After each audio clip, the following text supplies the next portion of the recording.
ஓம் சாய்ராம். அத்தியாயம் 5 தொடர்ச்சி. மொஹிதீன் தம்போலியுடன் மல்யுத்த பயிற்சியும் வாழ்க்கையில் மாற்றமும். பாபாவின் மற்ற கதைகளுக்கு திரும்புவோம். ஷீரடியில் மொஹிதீன் தம்போலி என்னும் பெயருடைய ஒரு மல்யுத்த சண்டைக்காரன் இருந்தான். பாபாவுக்கும் அவனுக்கும் சில விஷயங்களில் உடன்பாடு ஏற்படவில்லை. இருவரும் மல்யுத்தம் செய்ய தொடங்கினர்.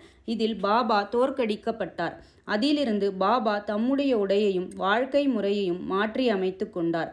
மேலாடையாக கஃப்னி அணிந்தார். லங்கோடு இடுப்பு பட்டை அணிந்து தன் தலையை ஓர் துண்டு துணியால் மூடினார்.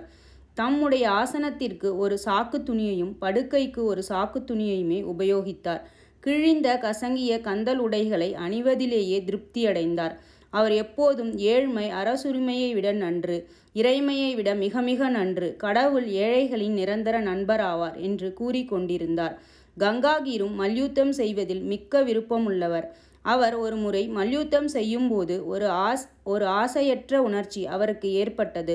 அப்போது ஓர் குரல் அவரிடம் அவரது உடம்பை துறந்து கடவுளுடன் நிரந்தரமாக ஈடுபடும்படி கூறுவது கேட்டது. எனவே அவரும் சம்சாரத்தை துறந்து கடவுளை நோக்கி திரும்பினார். புந்தாம்பேக்கு அருகிலுள்ள ஓர் ஆற்றின் கரையில் ஒரு மடத்தை ஸ்தாபித்தார். சாயிபாபா மக்களுடன் கலந்து பேசுவதில்லை. அவரை யாராவது கேள்வி கேட்டபோது மட்டுமே அதற்கு பதில் கூறினார். பகற்பொழுதில் எப்போதும் வேப்பமரத்தடியிலேயே உட்கார்ந்திருந்தார். சில சமயங்களில் கிராம எல்லையில் வாய்க்காலுக்கு அருகிலுள்ள ஓர் ஆலமரத்தின் நிழலில் அமர்ந்திருந்தார். மாலை நேரங்களில் அவர் குறிக்கோளின்றி நடப்பது வழக்கம். சில நேரங்களில் நீம்காவன் போவார். அங்கு திரயம் டேங்க்லேயின் வீட்டிற்கு போவார்.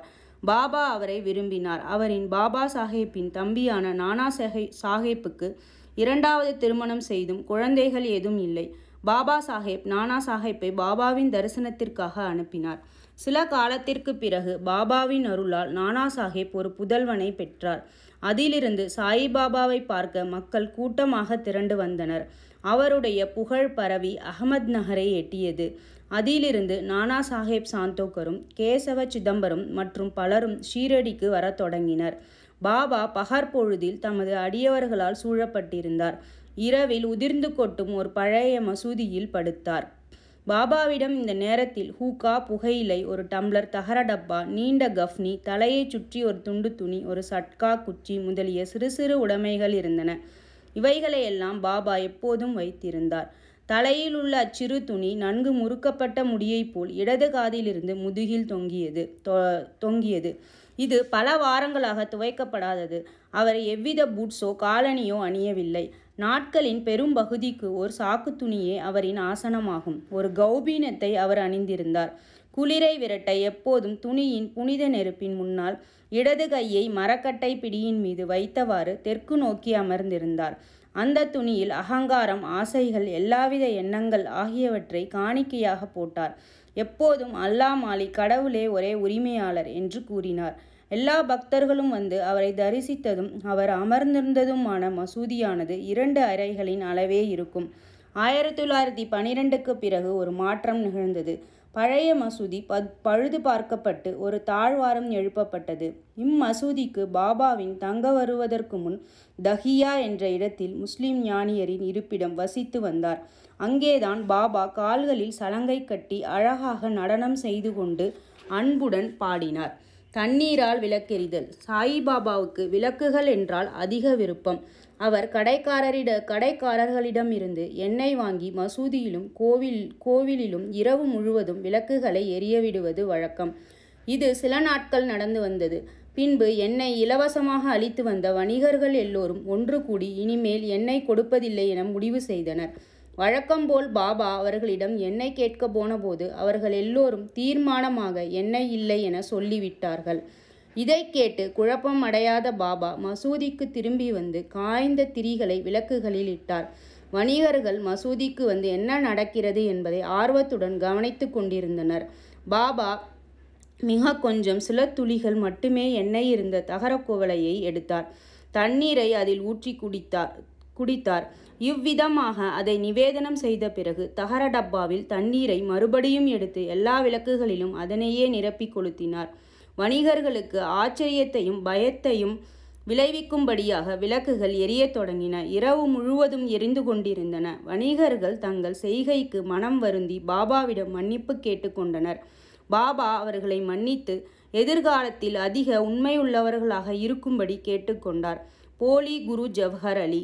மேலே குறிப்பிட்ட மல்யுத்தம் நடந்த 5 ஆண்டுகளுக்கு பின்னர் ஜவஹர் அலி என்னும் பெயருடைய பக்ரி தன் சீடர்களுடன் அகமத் நகரிலிருந்து ரஹாதாவுக்கு வந்து வீரபத்ர சுவாமி கோவிலுக்கு அருகிலுள்ள பக்கலில் விசாலமான அறை தங்கினர்.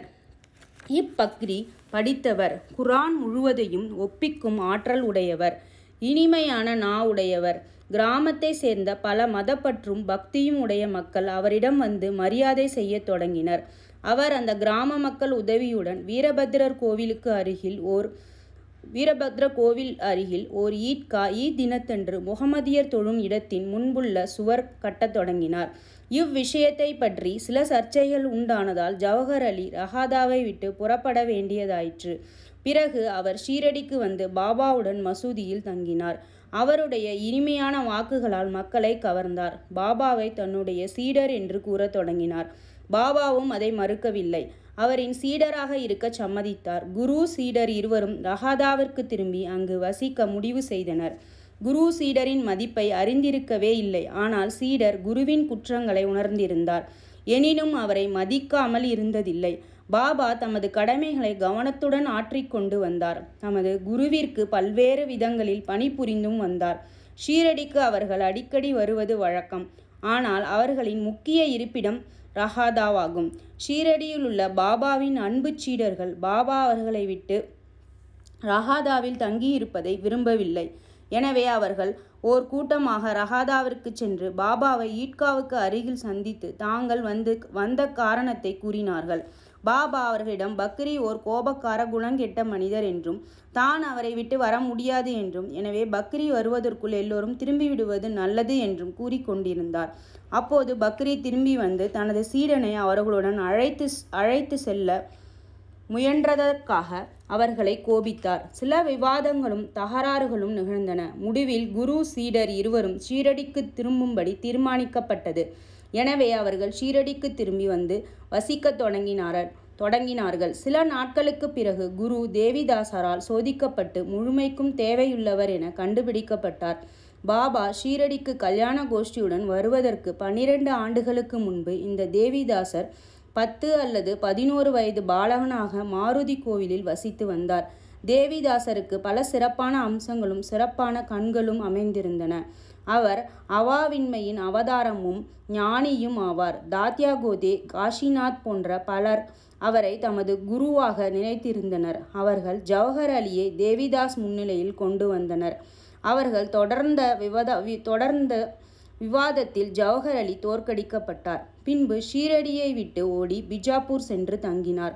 பல ஆண்டுகளுக்கு பின்னர் ஷீரடிக்கு திரும்பி வந்து சாயிபாபாவின் முன்னர் விழுந்து வணங்கினார்.